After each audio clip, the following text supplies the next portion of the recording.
नमस्कार, good morning, जोहार। झारखंडी Hindi news में आपका स्वागत है। झारखंड की तमाम छोटी बड़ी खबर जानने के लिए चैनल को सब्सक्राइब, वीडियो को लाइक और झारखंड के आप किस जिले से वीडियो को देख रहे हैं या कमेंट में जरूर लिखें। चलिए जानते हैं आज की पहली और बड़ी खबर। झारखंड की महिलाओं को जल्द मिलेंगे मैया सम्मान योजना के पैसे, मिल गई मंजूरी। राज्यपाल संतोष कुमार गंगवार ने द्वितीय अनुपूरक बजट को मंजूरी दे दी है। मंजूरी मिलने के बाद विधि विभाग ने अधिसूचना जारी कर दी है। उसके बाद वित्त विभाग ने एक पत्र भी जारी कर दिया है। महिला, बाल एवं सामाजिक सुरक्षा विभाग ने स्वीकृत आदेश निकालने के लिए विभागीय मंत्री को फाइल भेजी है। विभागीय मंत्री वर्तमान में मुख्यमंत्री हैं। ऐसे में माना जा रहा है कि जल्द ही महिला के खातों में मैया सम्मान योजना के पैसे आने लगेंगे। सीएम के आदेश के बाद मैया योजना की करीब 55 लाख लाभुकों को इस योजना के पैसे ट्रांसफर किए जाएंगे। लक्ष्य से भटकी अबुआ आवास योजना, एक भी मकान का निर्माण पूरा नहीं हो सका। ग्रामीण विकास विभाग के अधिकारियों की लापरवाही के कारण राज्य सरकार की महत्वाकांक्षी अबुआ आवास योजना लक्ष्य से काफ़ी पीछे है। गरीबों को 3 कमरे का पक्का मकान देने के लिए 2023-24 में शुरू हुई इस योजना के तहत एक भी अबुआ आवास हैंडओवर नहीं हो पाया है। पहले चरण में 1 साल के भीतर 1,99,715 आवास तैयार हो जाने थे। ग्रामीण विकास विभाग के आंकड़े बताते हैं कि सभी 24 जिले में मात्र 1323 अबुआ आवास की छत तक की ढलाई हो पाई है। ऐसे लाभुकों को विभाग से तीसरी किस्त की राशि दी जा चुकी है, लेकिन चौथी किस्त लाभुक के खाते में नहीं भेजी गई है। अंतिम किस्त नहीं मिलने के कारण लाभुक आवास के रंग रोगन का काम पूरा नहीं कर पा रहे हैं। झारखंड में कहर बरपाएगी ठंड, मौसम विभाग ने जारी किया येलो अलर्ट। झारखंड में कड़ाके की ठंड पड़ने से जनजीवन अस्त व्यस्त हो गया है। पूरे राज्य में शीतलहर का प्रकोप जारी है। इस बीच मौसम विभाग के अनुमान के मुताबिक राज्य के कई इलाकों में 20 और 21 दिसंबर को हल्के से मध्यम दर्जे की बारिश के साथ घना कोहरा छाया रहेगा। मौसम विभाग ने कोहरे और ठंड का येलो अलर्ट जारी किया है। झारखंड में 20 और 21 दिसंबर को बारिश के साथ कोहरे की भी चेतावनी मौसम विभाग ने जारी की है। इसके बाद मौसम साफ रहेगा, लेकिन सुबह कोहरा छाया रह सकता है। बारिश के बाद एक बार फिर पारा नीचे जाएगा, जिससे ठंड में वृद्धि हो जाएगी। कहीं गलती तो नहीं कर बैठे हेमंत सोरेन, 1,36,000 करोड़ के बकाया मामले में आया नया मोड़। केंद्र मंत्री के द्वारा झारखंड का बकाया होने से इनकार किए जाने के बाद यह मामला एक बार फिर सुर्खियों में है। झारखंड के अफसरों को इस बात का एहसास हो गया है कि तकनीकी रूप से केंद्र मंत्री का जवाब सही है और इस पर कोई इनकार नहीं कर सकता है कि बकाया केंद्र सरकार पर नहीं होकर केंद्रीय उपकरणों पर है। खासकर कोल कंपनियों पर बकाया है और राज्य सरकार केंद्र से इस निमित्त शीघ्र ही पत्राचार करेगी। पत्राचार केंद्रीय कोयला मंत्री और प्रधानमंत्री से ही किया जाएगा। सूत्रों के अनुसार इसकी तैयारी कर ली गई है। पिछले दिनों सदन में सांसद पप्पू यादव ने झारखंड का केंद्र सरकार पर 1,36,000 करोड़ रुपए बकाया होने का मुद्दा उठाया था, जिस पर जवाब में मंत्री ने पूरी तरह से बकाया की बात से इनकार कर दिया था। तकनीकी रूप से केंद्रीय मंत्री का पक्ष सही था, क्योंकि झारखंड सरकार का केंद्र पर कोई बकाया नहीं है। बकाया केंद्रीय उपक्रमों तथा BCCL, CCL आदि कंपनियों और उससे जुड़ी PSU पर है। इन कंपनियों को राज्य सरकार ने पूर्व में जमीन मुहैया कराई है और इन्हीं के एवज में मुआवजा का भुगतान करना है। पूर्व में इन कंपनियों ने राज्य सरकार को कुछ राशि देने का भी वादा किया था, लेकिन अभी कुछ मामलों में विवाद चल रहा है। कंपनियों का अलग पक्ष है। बिजली चोरी में 909 लोगों पर केस, 156 लाख रुपए जुर्माना लगा। झारखंड बिजली वितरण निगम लिमिटेड ने 18 दिसंबर को 15 विद्युत आपूर्ति अंचल में बिजली चोरी के खिलाफ छापेमारी की। 4,379 स्थानों पर की गई कार्रवाई में करीब 909 लोगों पर प्राथमिकी दर्ज की गई। बिजली चोरों पर 1,56,16,000 रुपए का जुर्माना भी लगाया गया। रांची, गुमला, जमशेदपुर, चाईबासा, धनबाद, चास, डाल्टनगंज, गढ़वा, दुमका, साहिबगंज, गिरिडीह, देवघर, हजारीबाग, रामगढ़ और कोडरमा विद्युत अंचल में चलाए गए अभियान से हड़कंप मचा रहा। यह जांच विद्युत निगम के महानिदेशक निगरानी व सुरक्षा के ML मीना की देखरेख में की गई। झारखंड की जनता को सच जानने का हक, केंद्र से 1,36,000 करोड़ रुपए वसूली मामले पर बोले बाबूलाल मरांडी। झारखंड की हेमंत सोरेन सरकार लंबे समय से केंद्र सरकार पर कोयला रॉयल्टी के 1,36,000 करोड़ रुपए बकाया होने का आरोप लगाते हुए उन्हें वापस देने की मांग कर रही है। साथ ही बकाया राशि को वसूलने को लेकर उसने हाल ही में कानूनी कार्रवाई की प्रक्रिया भी शुरू कर दी है, जिसके बाद प्रदेश भाजपा के प्रदेश अध्यक्ष और पूर्व मुख्यमंत्री बाबूलाल मरांडी ने इस मामले को लेकर हेमंत सरकार पर निशाना साधा है। मरांडी ने मुख्यमंत्री से सवाल पूछते हुए कहा कि राज्य की जनता को बकाये से संबंधित सच्चाई जानने का अधिकार है।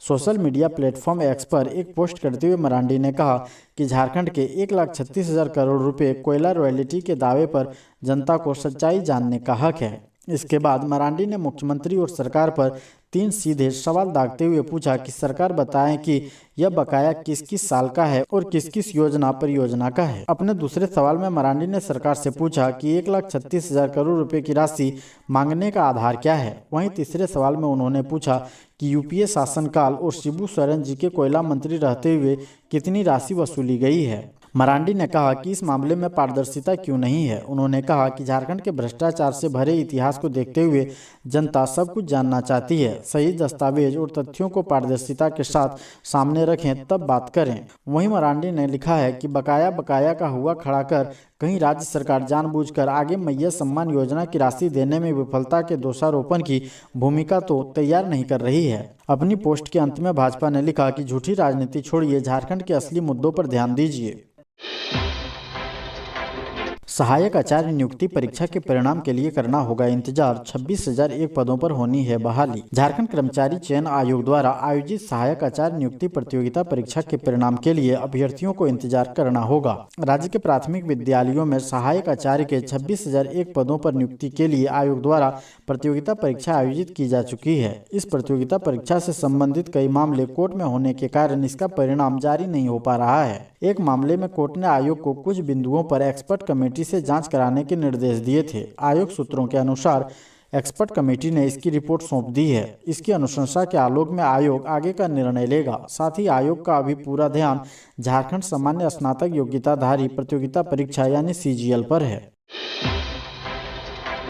सुदेश महतो को खाली करना होगा अपना सरकारी घर, हेमंत सोरेन होंगे शिफ्ट। कांके रोड स्थित आजसू सुप्रीमो सुदेश महतो सरकारी आवास में अस्थायी रूप से मुख्यमंत्री हेमंत सोरेन का आवासीय कार्यालय शिफ्ट करने की तैयारी की जा रही है। भवन निर्माण विभाग की ओर से इस संबंध में अधिसूचना जारी कर दी गई है, जिसमें लिखा गया है कि मुख्यमंत्री हेमंत सोरेन की आवासीय कार्यालय की मरम्मती होनी है। जब तक यह कार्य पूरा नहीं होता है तब तक अस्थायी रूप से मुख्यमंत्री हेमंत सोरेन का कार्यालय अस्थायी रूप से कांके रोड में ही एक दूसरे आवास में शिफ्ट किया जा रहा है। भवन निर्माण विभाग के कार्यपालक अभियंता की ओर से पत्र में लिखा गया है कि मुख्यमंत्री आवास का कार्यालय व परिसर की मरम्मत की जानी है। जब तक वैकल्पिक व्यवस्था नहीं हो जाती है तब तक कांके रोड स्थित पूर्व मुख्य सचिव आवास को उपयुक्त मानते हुए अस्थायी रूप से मुख्यमंत्री के कार्यालय के रूप में आवंटित किए जाने का आदेश दिया जाता है। झारखंड को मिलेंगे 16 नए IAS अधिकारी, 8 ऑफिसर के नाम आए सामने। झारखंड सरकार को 16 IAS अधिकारी जल्द मिलेंगे। इसमें से 9 अधिकारी प्रशासनिक सेवा से प्रोन्नत होकर IAS बनेंगे तो 7 अधिकारी गैर प्रशासनिक सेवा से आएंगे। बुधवार को नई दिल्ली में झारखंड के अधिकारियों की UPSC के अधिकारियों के साथ बैठक में यह निर्णय हुआ। सभी रिक्तियां 2023 की है। झारखंड का प्रतिनिधित्व मुख्य सचिव अलका तिवारी कर रही थी तो कार्मिक सचिव प्रवीण कुमार टोप्पो भी उनके साथ मौजूद थे। हम लोग अब छोड़ने वाले नहीं, झामुमो ने कोल इंडिया को दिया 15 दिन का अल्टीमेटम। कोयला रॉयल्टी के बकाया 1,36,000 करोड़ रुपए को लेकर केंद्र सरकार के इनकार के बाद सियासी संग्राम छिड़ गया है। सत्तारूढ़ झारखंड मुक्ति मोर्चा ने चेतावनी दी है कि केंद्र नाटक बंद करे, नहीं तो राज्य से एक ढेला कोयला बाहर नहीं जाएगा। झामुमो महासचिव सुप्रियो भट्टाचार्य ने कहा कि कोयला भी हमारा है और जमीन भी हमारी है, हम लोग अब छोड़ने वाले नहीं हैं। सुप्रियो भट्टाचार्य ने कहा कि चुनाव में भी हमने औकात बताई है, अब राजमहल से लेकर राजधनवार तक एक ढेला कोयला भी राज्य से बाहर नहीं जाने दिया जाएगा। भाजपा के नेता गलतफहमी पैदा कर रहे हैं, उन्हें समझ लेना चाहिए कि यह झारखंड के लोगों का पैसा है। कोल इंडिया के अधिकारी भी इसे सुन लें, यह पैसा आपका नहीं है। हम अपना हक और अधिकार लेना जानते हैं, पहले बकाया देंगे तभी खदानों में फावड़ा चलेगा। कोयला रॉयल्टी बकाया पर राज्य सरकार की गतिविधियां भी तेज हो गई है। भूमि सुधार एवं राजस्व विभाग ने एक पत्र जारी कर कोल इंडिया को 15 दिन के अंदर स्थिति स्पष्ट करने को कहा है। झारखंड की दुष्कर्म पीड़िता का हाल जानने गुजरात पहुंची मंत्री दीपिका पांडे सिंह, सौंपा 4 लाख का चेक। ग्रामीण विकास मंत्री दीपिका पांडे सिंह के नेतृत्व में 3 सदस्यीय प्रतिनिधिमंडल ने झारखंड की दुष्कर्म पीड़िता से गुजरात के वडोदरा में मुलाकात की और उनका हालचाल जाना। मंत्री के साथ गई टीम ने पीड़िता की आर्थिक मदद करते हुए परिजनों को 4 लाख रुपए का चेक सौंपा। झारखंड के मंत्री दीपिका पांडे सिंह के साथ आईजी सुमन गुप्ता और समाज कल्याण विभाग के निदेशक किरण पासी पीड़िता का हाल जानने गुजरात गई थी। प्रतिनिधिमंडल ने गुजरात सरकार से दुष्कर्म के आरोपी को कड़ी से कड़ी सजा दिलाने की मांग की है। झारखंड के राज्य कर्मियों की बल्ले बल्ले सैलरी को लेकर आई बहुत बड़ी खुशखबरी। झारखंड के राज्य कर्मियों की बल्ले बल्ले हो गई है। दरअसल आज से ही राज्य कर्मियों की दिसंबर माह की सैलरी का भुगतान कर दिया जाएगा। वित्त विभाग ने 19 दिसंबर से वेतन भुगतान करने को लेकर आदेश जारी किया है। झारखंड राज्य राज्यपाल सचिवालय, उच्च न्यायालय, विधानसभा सचिवालय के पदाधिकारियों कर्मियों को 25 दिसंबर से पहले ही दिसंबर माह का वेतन मिल जाएगा। बता दें कि झारखंड सरकार की इस घोषणा से झारखंड के कर्मचारी बेहद खुश हैं। बता दें कि झारखंड के कर्मचारियों ने क्रिसमस को देखते हुए पहले ही सैलरी की मांग की थी, जो कि सरकार ने पूरी कर दी है। राज्यसभा सांसद महुआ माझी ने वन नेशन वन इलेक्शन पर जताया ऐतराज, कहा चुनाव के वक्त भ्रमित होंगे लोग। झारखंड से राज्यसभा सांसद सह झामुमो नेता महुआ माझी ने वन नेशन वन इलेक्शन विधेयक पर कड़ा ऐतराज जताया है। उनका मानना है कि वन नेशन वन इलेक्शन नुकसानदेह है। उन्होंने कहा कि इसे लागू होने से चुनाव के समय लोग भ्रमित हो जाएंगे। गौरतलब है कि लोकसभा से वन नेशन वन इलेक्शन का बिल पेश हो गया है। झामुमो से राज्यसभा सांसद महुआ माझी ने दिल्ली में न्यूज एजेंसी ANI से बात करते हुए कहा कि वन नेशन वन इलेक्शन क्षेत्रीय पार्टियों के लिए बहुत नुकसानदेह है, क्योंकि जब लोकसभा चुनाव होता है तो जनता केंद्र के हिसाब से वोट देती है। केंद्र में जो नेता बैठते हैं उन्हें क्षेत्र की जरूरतों के बारे में पता नहीं होता, लेकिन ठीक कि इसके विपरीत क्षेत्रीय पार्टियों को विभिन्न इलाकों की समस्या के बारे में अच्छे से पता होता है। राज्यसभा सांसद महुआ माझी ने कहा कि वन नेशन वन इलेक्शन आ जाने से केंद्र सरकार अपने हिसाब से एजेंडा तय करेगी, इससे जनता भ्रमित हो जाएगी।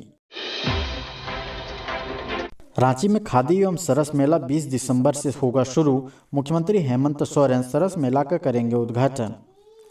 झारखंड के प्रसिद्ध खादी, हस्तशिल्प एवं सरस मेला का आयोजन रांची के मोरहाबादी मैदान में 20 दिसंबर से 6 जनवरी तक होने जा रहा है। सरस मेला का झारखंड के मुख्यमंत्री हेमंत सोरेन उद्घाटन करेंगे। खादी बोर्ड की CEO सुमन पाठक ने बताया कि सरस मेला में देश भर के करीब 400 से 500 स्टॉल लगाए जाएंगे। CM हेमंत सोरेन सरस मेला का 20 दिसंबर को उद्घाटन करेंगे। रांची के मोरहाबादी मैदान में आयोजित होने वाले इस मेले में विभिन्न राज्यों की हस्तकला और हस्तशिल्प की कारीगरी देखने को मिलेगी। साथ ही फूड स्टॉल और बच्चों के मनोरंजन की भी व्यवस्था रहेगी। प्रतिदिन कार्यक्रमों का आयोजन होगा, साथ ही साथ प्रत्येक दिन सांस्कृतिक कार्यक्रम का आयोजन होगा और आम लोगों के लिए एंट्री फीस 10 रुपये रखी गई है।